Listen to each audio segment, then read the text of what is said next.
Pikmin has a lot of enemies, with there being over 200 across every single game, and with all of the designing and planning that goes into making these enemies, it's natural that not every enemy that the developers design can make it into the final product. There are several enemies throughout the Pikmin series that got lost in the game's files or in earlier builds of the game, never to be seen again. This video will be covering those enemies throughout the entire franchise, with the exception of Pikmin 4. Pikmin 4 has very little unused content in its files, and it seems that a lot of it got purged from the final game's files. This is a shame, as there definitely would have been lots of cool unused enemies and concepts, considering the game was nearly complete in 2015. Before we begin, make sure to subscribe for high quality Pikmin videos weekly. First game is Pikmin 1, which has quite a few interesting unused enemies. The first one to note is Iwa Gen. Iwa means rock and Gen means generators, so as you guessed, this guy generates rocks. His design is a spherical stone sculpture with moss growing at the top of it. It is similar to the armored cannon beetle larva we see in the future games, but here it shows no connections to the armored cannon beetle. This guy can still be spawned into the game with a hex editor and causes no issues, though he has a lack of sound effects. He doesn't have any health, which means he is unkillable, which may have mean he was intended to be a hazard that spawns in rocks, and his kind of man-made design supports that theory. I can see why he was cut. Having an unkillable hazard that can generate rocks infinitely is pretty hard to deal with, and it is kind of hard to fit into a level from a designer's point of view. The next enemy for this game is the Usaba. The Usaba would have likely been a boss fight. We don't have too much concrete information on how it would have behaved, as usually attempting to spawn it in caused the game to crash, but there are a few interesting things left over in the files. Its design resembles an antlion with a goopy body and large blue eyes, and there are flying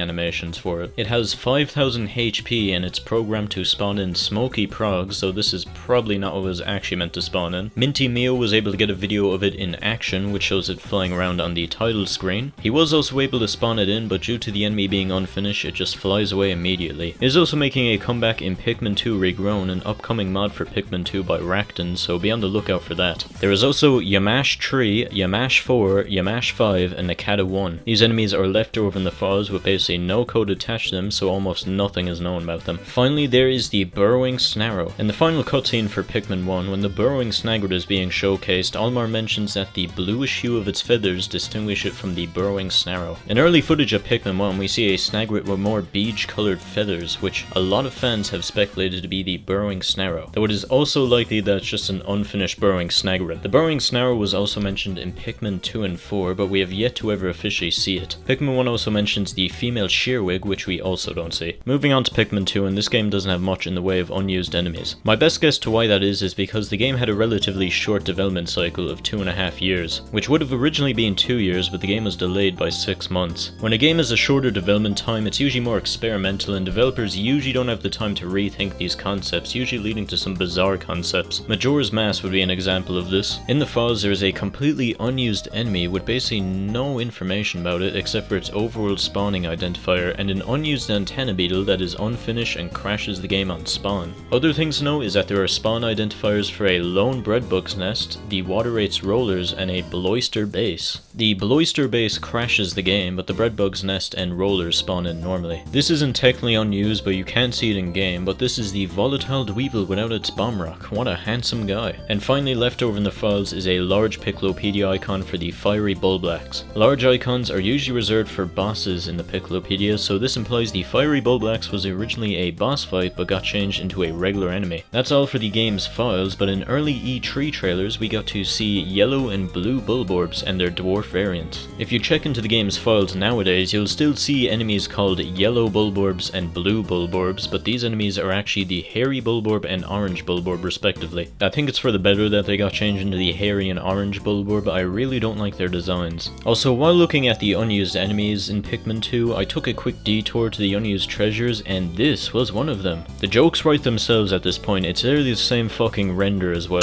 Pikmin 3 has a lot of really cool unused content and enemies, but you know what they say, you don't eat dessert before dinner, so let's take a look at Hey Pikmin first. There's a surprisingly large amount of unused enemies for Hey Pikmin. I thought this section would be really short, but there is oodles of unused enemies. The first one is the Doodlebug and Iridescent Glint Beetle from Pikmin 2. These were probably cut due to the lack of items and poison in the game. The Skeeter Skate from Pikmin 3 was intended to make an appearance, and it appears to be almost completely finished with a full model instead of animations. Don't know why this one was cut, it would have worked well. The Scornet was also planned from Pikmin 3, but we did get a very similar enemy called the Sparrowhead in the final release, which likely replaced the Scornet. There are early versions of the Adult Centipair and Elongated Clushblatt. The Centipair looks close enough to its final design, but the Clushblatt looks almost completely different and appears to be unfinished. Then there's this really strange Bulborb-like enemy that is simply called Enemy 01. The first thing to note is its design, which is unsettling to say the least, and it comes in 7 variants. There is the standard one,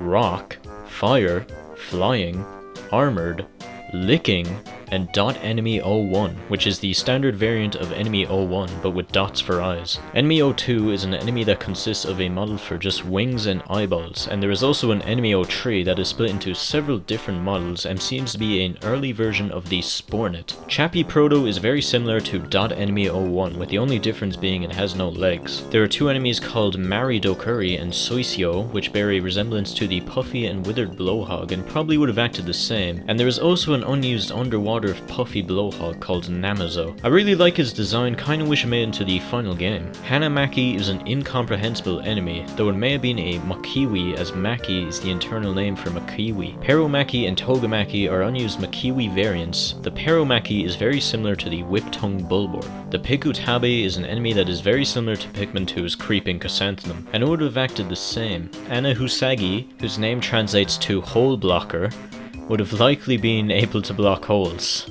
It is a clearly unfinished design, and it's easy to see why it was cut. The Hokori is another flower-type enemy that resembles a candy pop bud, and would have been able to shoot out projectiles. It's one of the only unused enemies to have parameters for its stats, meaning it was probably cut late into development. The Kinominu Sumi is an enemy that resembles the Grabbit we got in the final game, and the model is very unfinished. The Suzanari is an unused smaller variant of the Stuffed Bellbloom classic Pikmin enemy, and it has virtually all of the same animations, though it does have additional ones for swimming underwater, which the usual Stuffed Bellbloom can't do. The Koguchi is an enemy that would have been a relative of the Pluckering Burrowfish, and is another one with a very cool design. Kinda wish this guy made it in as well, it actually looks better than the usual Plucking Burrowfish. Gareki is a snail-like enemy, which has a pretty interesting design, but I have no idea what this one would have done. The Toga the Big is an unused version of the Spiny Cobbler and is found in its files. The design is completely different, but it would have probably acted the same. Finally, we have an unused boss fight, the Hercules Boshi. Its design looks really similar from the Beebs from Pikmin Adventure, and its animations mimic Hey Pikmin's Emperor Bulblax.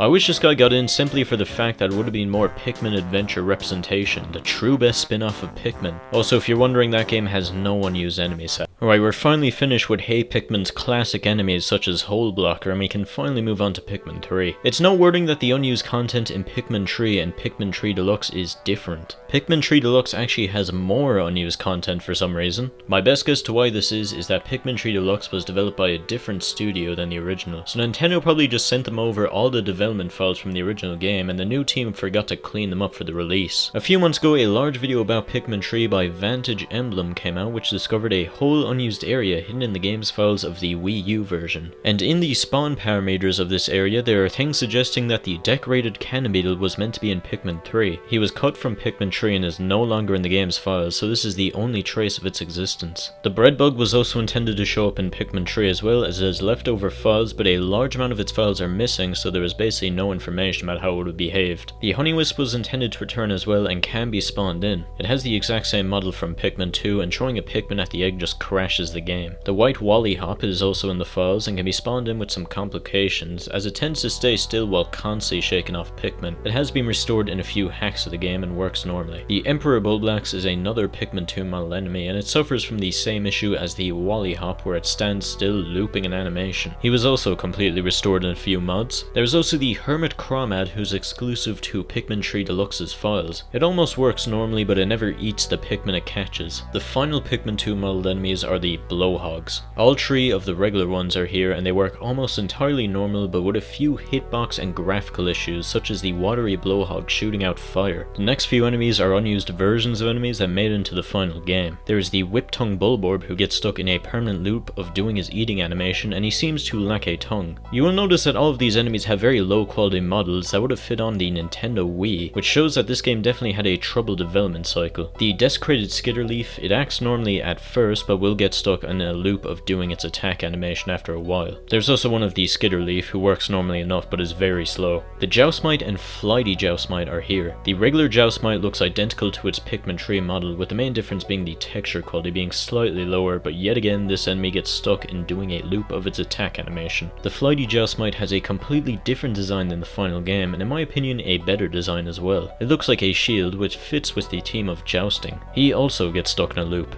To end things off, we have completely original enemies that never saw the light of day again. There is a blowhog variant that has a green snout and blue eyes and shoots out bubbles. This guy was definitely replaced by the waddlepuss, which makes sense as it is better to design more original enemy concepts, right Pikmin 4? The Bariko is an enemy that would have acted identical to the male sheargrub. Despite its model being purple, it shows up as orange in game. Iwadama is basically the exact same as the beady longlegs, but with the big difference of having a giant foot for its head. It would have probably acted the same as the regular longlegs, but with the additional attack that would use its head to crush Pikmin. Probably for the better that it didn't make it in. That design is questionable to say the least.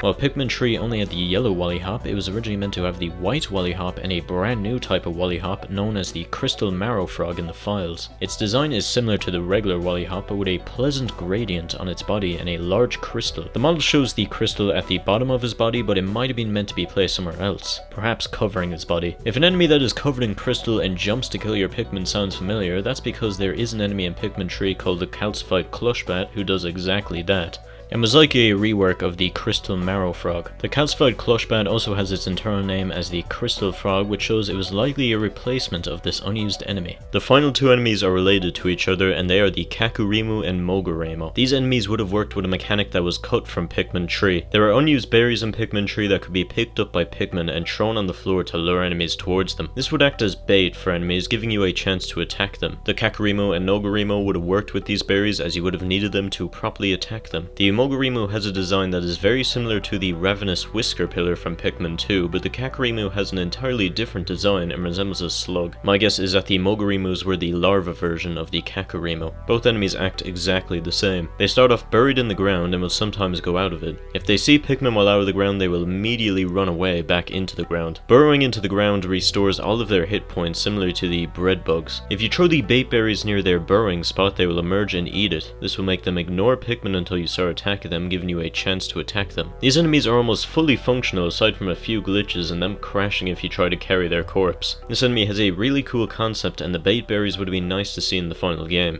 Anyways, that concludes every single unused enemy in the Pikmin franchise. I apologize for the lack of Pikmin 4, but there is literally not a single unused enemy in the files of that game, which is a shame. Maybe if there's another Nintendo Giga Leak, we will find some interesting things about Pikmin 4's strange development cycle. Special thanks to Meme Lords Memeland Light on Twitter for drawing the thumbnail for this video. Be sure to follow them. Anyways, if you enjoyed this video, make sure to subscribe. Our whole blocker won't be in Pikmin 5.